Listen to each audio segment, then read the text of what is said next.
any way connected in some, to Mark's and Cindy's story already? Yes. So I just want to pick at that a little bit more. I think it is very rare that you both have been in the field and, 3 kids, and you did it together. You might have been a background role, but I think it's really important that as we have different people working It Works, that they just learn from some of the seasons that you went through, and I think that's really powerful. So he didn't mention they were high school sweethearts, but they are high school sweethearts, and they're actually born and raised from right down the road. And I know we have a few people in here that might know where that's from, but they actually were born and raised in Holt, Michigan, and so that's right here. And you joined the industry for $500 a month. So that was your first why, was to pay off credit card debt. You just said tonight,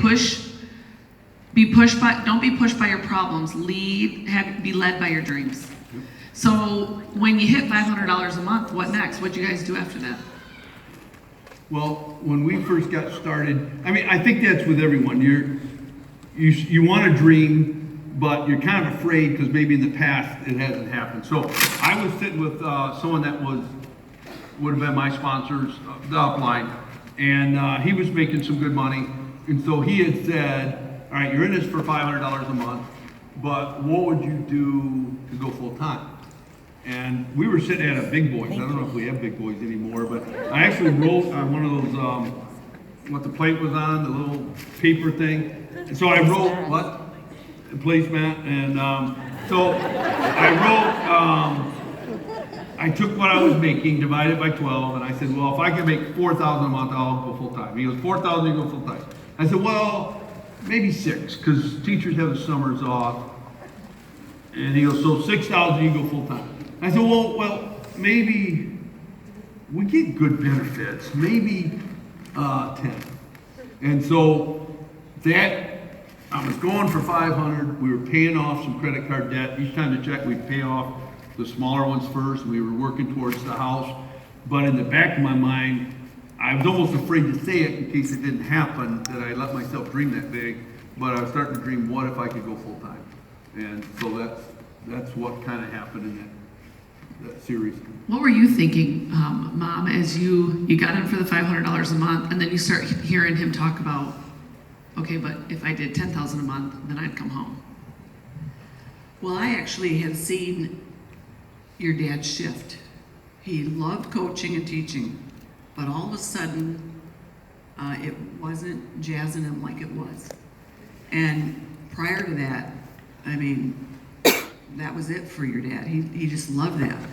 So I started seeing that shift, and honestly, for a couple years, and so just started praying with a friend that I sure didn't want to go to work because I liked being home with the kids. So I wasn't going to solve that problem for him. However, I would pray that the Lord would give him something that would, because I knew if he's starting to change the passions and the things that are okay with you to not being okay anymore, he must be getting ready to show you something. And so that, honestly, it didn't make me nervous, Cammie. It made me, well, first of all, $10,000 a month seemed like never. And I believe at that time before we got into the other one, it was by $1,800 before taxes that we were living off of. And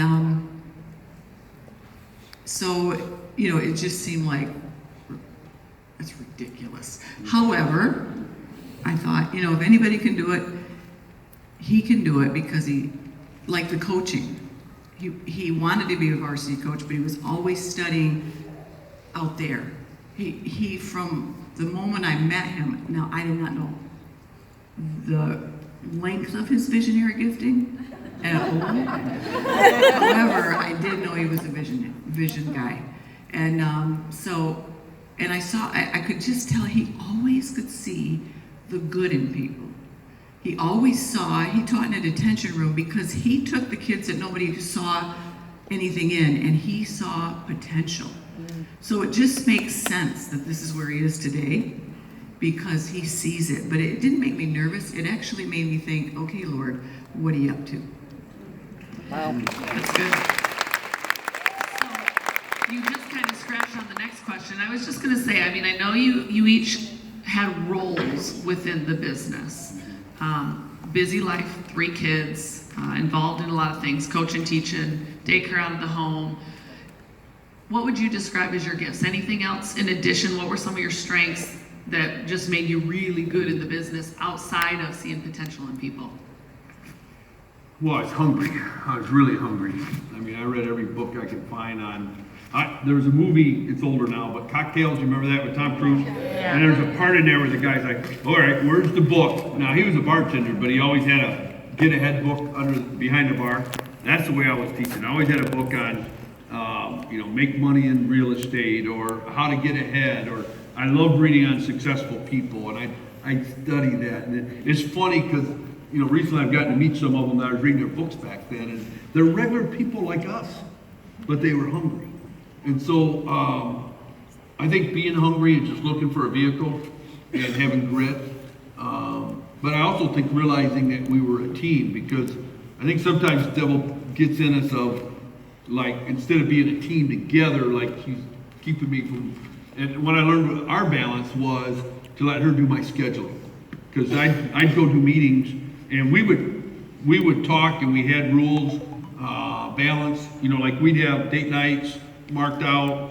We'd have date nights with the kids. We would meet with the fam to really talk about what Dad was doing, why he was traveling more, and why for our family. And then I'd let them dream a little bit on what they would like to do, and then we'd say, all right, so if we hit this next level, we're gonna, and it might just be a night at the water park, or it might be Disney or whatever it was, but we got the whole family dreaming together. And then I had to realize to let Cindy do the scheduling, because we would agree, okay, we're gonna do 4 nights this week only. And somehow, I couldn't say no, and I'd do 6 nights, or I would do, we said we weren't working on Sunday, and all of a sudden I'd have 2 meetings in the afternoon on Sunday. Then my mind seemed like it's okay, we'd already been to church, we had family dinner, why not? I didn't want to hurt someone's feelings. And, Cindy had the ability to say no. And I do remember one time, I was sitting talking about that, but there was this little old lady from Ann Arbor, and she was talking to me at a meeting, and I scheduled something that I shouldn't have, and then I came home, and Cindy said, I thought we had an agreement. I said, we do, honey, and good luck saying no to her. And the lady called, and Cindy actually, and I said, yeah, you're right, you're doing the meeting, because I couldn't say no either. But most of the time, Cindy was, and you gotta know your strengths and weaknesses. Mine was, I really like to help people, and so I needed Cindy to make sure I stayed balanced, because if I did it my way, I would implode at some point, because I'd just be running so hard. And so it was the balance of the two of us, and coming up with, you're not going to do everything the same, but take whatever strengths and let us excel in that. So the strength of letting Cindy organize behind the scenes, letting her do my schedule, and trying to keep me more focused on where I could be me. Plus, if I did, she would solve problems during the day, customer stuff. And if I did that all day, I wasn't fresh. And I'd get up on, to talk to a home party about it, and I'd be tired. So what would you add to that? I remember watching you do a lot of and I want to be careful that you guys didn't hear him just say she was his assistant, because that's not what he said. He said that Cindy operated out of her strengths and Mark operated out of his. And I wouldn't say that Cindy said no just because he likes to help people, but because he's got more of a pleaser mentality, rather than Mom was able to go, listen, I want to be helping people too, but there won't be any of us here to help them if we're not good anymore. And so I remember I was old enough to watch these dynamics happen, and times where you didn't follow the rules, or the guidelines you guys had set up for yourselves. And so I do want to touch on that for a minute, because whether, they're married or not, they have children or not, there's typically other people they're doing life with while they're building their business. And, I really believe that we each can operate within roles. And so is there anything else that you had in place when it came to your marriage, to protect your marriage through the growth of the business? Because let's just face it, most of us are building a business and have a full-time job, while at least we're trying to get it going before it can become a full-time thing. I think it's really important for married men to not travel with married women that aren't their spouse, and vice versa. Amen. Y'all may think that and then you will. So I just think you should be really careful of that. That's super, super dangerous. And then the balance thing, Cammie, I mean, it was always good for our kids. Our kids have a great work ethic. And I was absolutely a full-time mom, but they saw me work.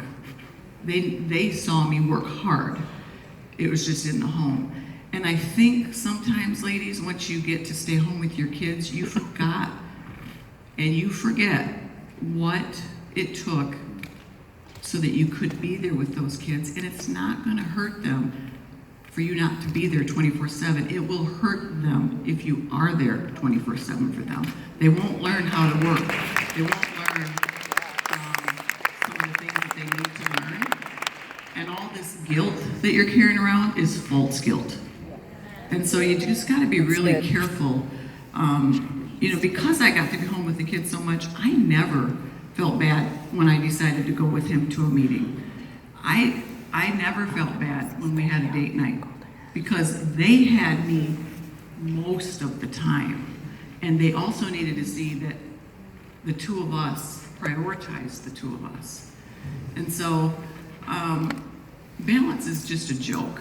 It's not, what I really believe is that the quest for balance, you need to meet every day with the Lord in the morning, and He will set your day according to that. Don't worry about tomorrow. Today has enough issues of its own, one day at a time.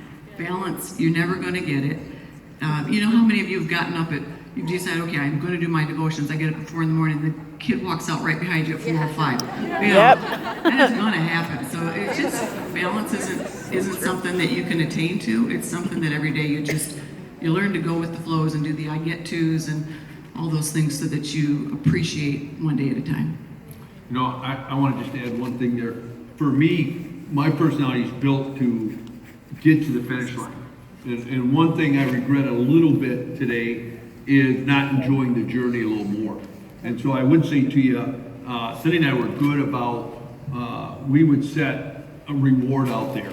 And, it may be a vacation with the kids, but Cindy was really good. At times I needed a vacation, just her and I. So I like the honeymoon with her. And so we would do our trips and honeymoon. And then once in a while we take the kids with us too. So I think both are important, but setting those so that you don't get lost in why you're doing this. Because it's easy to. Success starts happening and you start becoming all that. So You guys have definitely heard me share about being a mom with mom guilt. And you've heard me share about some of the challenges of, missing things or being at the event because I would have been home wishing I was at the event or being at the event wishing I was home. And it's just this constant tug of war, right? What's interesting is many of you know that my dad is my hero, one of my best friends, and growing up he was like my favorite person, and he really missed a lot of my stuff. A lot of it. But you know what? I don't remember that. It's like, oh yeah, he missed my stuff. The stuff he was there, it was awesome. He was so there. But I think more importantly, I learned more life skills when I was a little girl. I got to watch him in the gym. Then when he got really active and successful in the business, I got to ride with him sometimes. I got to go see him do his thing. I learned so much that I didn't even realize was being put in my head. And I don't look back and regret anything he missed. I only look at everything I gained through the adventure that he was on. And so, as Landon gets older, being 13, and he was 9 months old when I started this business, 9 months old, he will say to me on the daily, that's like my new thing, on the daily, but he'll say that, Mom, thank you for working so hard for us. Thank you for taking us on so many adventures. And they talk about being networks distributors all the time now, or what role at corporate are they going to play when they get old enough. And those are not children that are hurt. Those are children that have been given a gift. Yes. And so I know. Amen. So, it's funny because I remember the times that he was in the stands. We were like locked on each other the whole time, and he was giving me like little signals of little ways I could, beat the competition and things like that. That's what I remember. I remember when he was there. I remember the times we did have. So, it's been an incredible journey, but that journey, that adventure, led to starting It Works. So I do want to transition and ask you a few questions because And realize you can go back to the business side, or you can talk about how it pertained to building with It Works.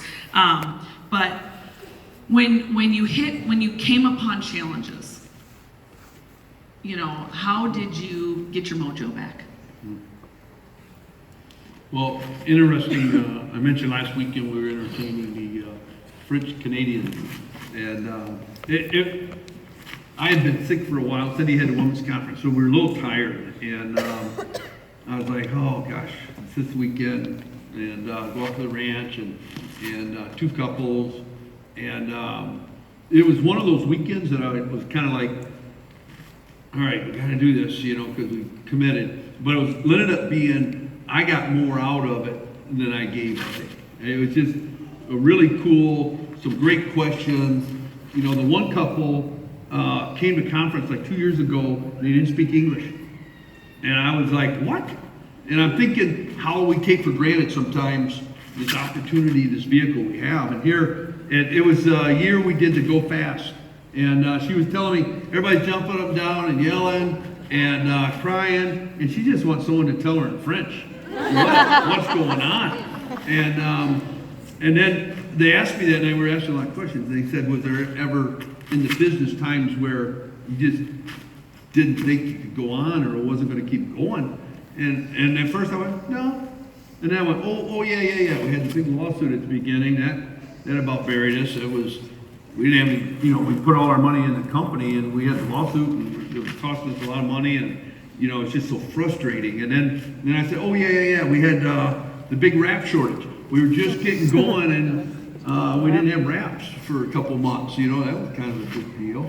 Wrap company, no wraps. Fun. And then, Good times. and then I said, That's when I first started. we invested in this IT company. We knew we wanted to go beyond $1 billion. We just moved the whole company to Florida. And so I thought we were being real proactive. We got this Inc. 500 company.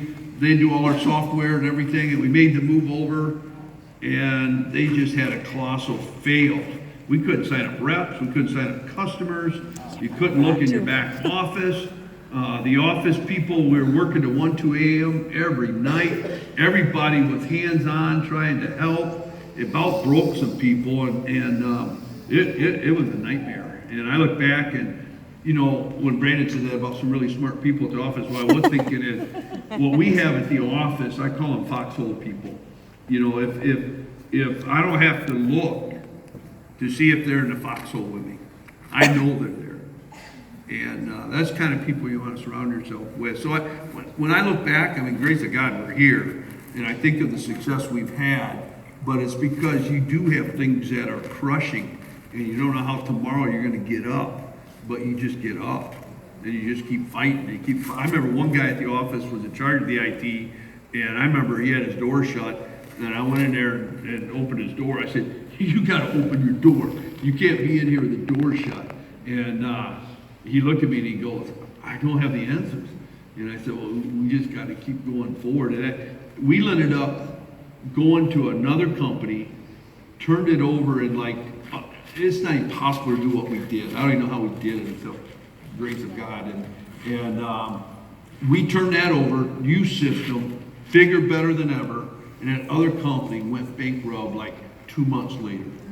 And it was just amazing that, you know, how we were protected and did. So, you know, just like you in your own business, we had many moments where someone said, you're done, you're not going to make it, and we made it. I do want you to, I believe it was in one of those moments, and I'm not specifically sure which moment it was. So you're building your It Works business, and you're running out of money. So Doug had to come into you and say, Mark, you're burying yourself. When's enough going to be enough? You know, one of the things that I admire most now that I'm in the corporate office is hearing the way that you talk to your team. And the other day, as we were looking at some things that weren't where we wanted them to be yet, and as people were giving you reasons for why they weren't where they were going to be yet, you stood up. It was like you put his gravel on the table, and he was like, listen, I don't want to hear excuses. I want to hear solutions. And it made me think of the time where you guys were losing things, and instead of selling more wraps, you went outside the box and you went and flipped houses. What was that? Well, a couple times that happened.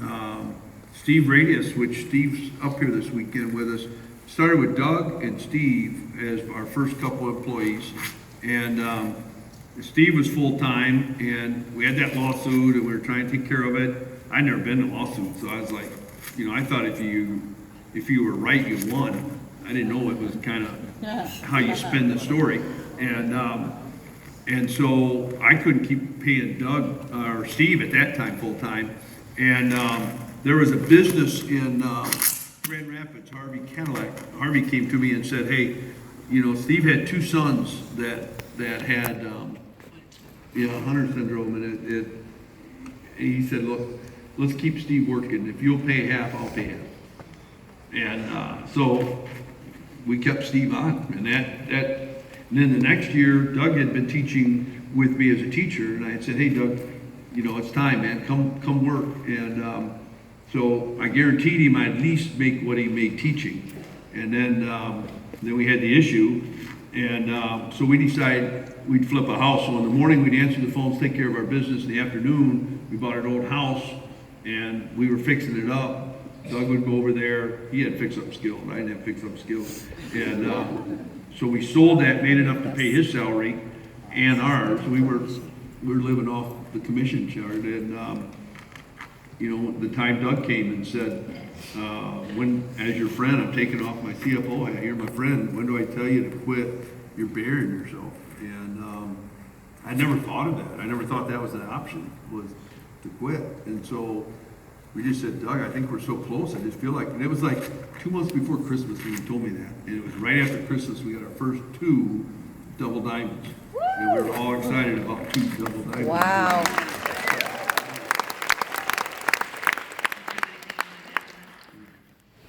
All right, so I have one last question. Well, no, 2. This is a funny one. We'd like to know, were you mass enrollers or were you more developers? Did you complete your steps to success every month? We kissed a lot. I remember that.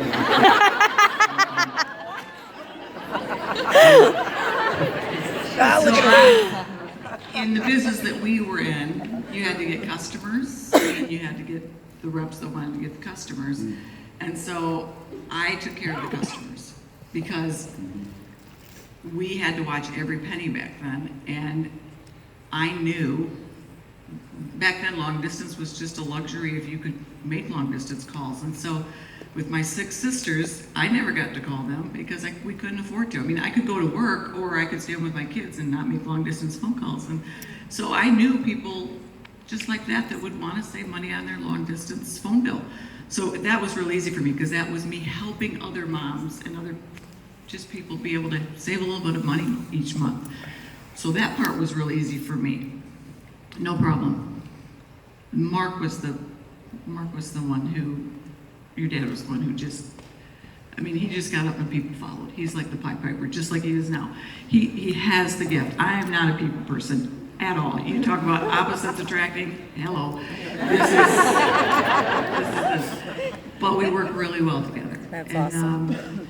And so I wasn't not even a mass customer gatherer, but we always had more than enough just because I loved to tell people how they could save some money on their phone bill. So it was that simple for me. And then he did the rest. I will say, we took a lot of the comp plan from that company because a lot of stuff we really liked. But with that company, you had to have 20 customers. You know how we tell you have to have 2, and we work towards 4 and 5 now with the shopping spree? You had to have 20 customers. And so Every month. Yeah, so Cindy would get the customers and I would get the new team members and start helping them. So can you imagine, what do you like better? You like our way of 4 customers, or I think you'd rather have 20 customers?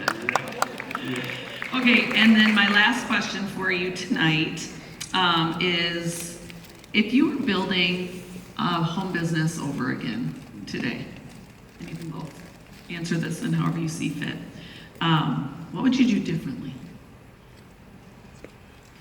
Well, when, you want to go first? No, let me go first. I don't want to do it again. All right. You really want me to be honest? I don't want to do it again. We're going to really take care of what the Lord's given us. So I don't got to do it again. We, So I shouldn't be the one to answer this. I'm gonna give you an honest answer. Go, right? Cindy. For sure. If you asked, we agreed when we first started the business. Now, we're coaching, teaching, Cindy's doing daycare, so I got 2 games a week, basketball, and we're involved in the church, so we agreed one night a week that we would go somewhere and do a meeting, one night a week. And it was really good we committed to that because, you know, I'd come home and be like, oh man, the kids were crazy at school today. And she would say something like, you think those kids are crazy, your kids are crazy. And so there'd be times where I'd be like, oh, let's cancel tonight. And she would say, no, we committed, let's do it. And there'd be times she'd say, hey, what do you think we should stay home tonight? And then we're like, oh. So we committed to one night a week. And then when things started going better and we realized this thing's real, we started doing 2 and 3 nights a week. So in the beginning, I would have made more of a commitment, but like a lot of our people, when we sponsor them, you just kind of dip your toe in to see if the water's cold or not. And so I think if I was doing it again, what I do different is just commitment and knowing to treat it like a real business. When I first got in the back of my mind, it's kind of like a hobby in case it didn't work. I was a basketball coach, I'm the teacher, so it was that commitment of knowing what I have, treat it like a business. So when we started treating it like a business, we started getting paid like a business. And, again, we divided up responsibilities, but if I start over today, and really, we do every day at corporate, we're building the business, because we've been in your seats and we know what it takes. And so we're always trying to give you the tools that you can be more successful. And we surround ourselves, Mike and Tiff, Cammie, they've all been in the field, Pam, they've all been in the field themselves. So it's not like there's corporate and here's field. We just have one team and we have one mission, and that's to take care of each other so this business will last. Yeah, and I probably would add, the thing I think is the biggest danger for all of us, but for you is, so many times in the Bible, God tells us to remember. The reason he does that is because it's easy to forget, just like that, what it used to be like. And when you decide, I'm just not going to do this, I don't feel like it, or I'm not going to get on the Zoom. I know I got all my team on there, but somebody else said they'd lead it for me. Maybe it's Mary Beth who said she's going to lead the Zoom and do it for your team, and you don't even get on. I think you need to remember, you didn't get to just not go to work when you didn't feel like it. And I know there's a ton of you that didn't feel like going to work a lot of times, but you went anywhere or you didn't get paid. Yes. You didn't like being exhausted after working there, but you had to come home, fix it. You had to do all those things. And yet, one of the biggest dangers is you forget what it used to be like, how much you didn't like it, how you worked 3-4 jobs, how you never saw each other. And so then all of a sudden you get a little bit comfortable and you start getting upset with each other because, like, when Mark would leave, I never saw him anyway, but we made no money when he was coaching, but I never saw him anyway. So at least this time when he was going, I knew we were making money and doing something to change, because if we didn't, he was just always going to be from 7 to 8 at night at the schools, making no money. And yet that's what was fueling him at the time, and it was making it where at least I could stay home with the kids. So it was working for us. But we always remembered, if we started getting kind of fussing each other about stuff, well, it's a whole lot better than it used to be, and this is what we said we wanted. And yeah, it takes sacrifice, and to whom much is given, much is required. And once you start having a team, it's not just about you. And so, in the beginning, it really is just about us. Really, we just wanted that money to start paying off debt. And we would literally run to the mailbox, because that's what you used to do, to see the check and just see how much it was. I just think it's really good to remember where you used to be. And if you start getting upset with, that it works isn't doing what you thought it would do for you, I think you need to start remembering, did that job do what you thought it was going to do for you? Did it ever do even part of what you thought it was going to do for you? So I think there's some real biblical, solid grounding just in the word remember. Good.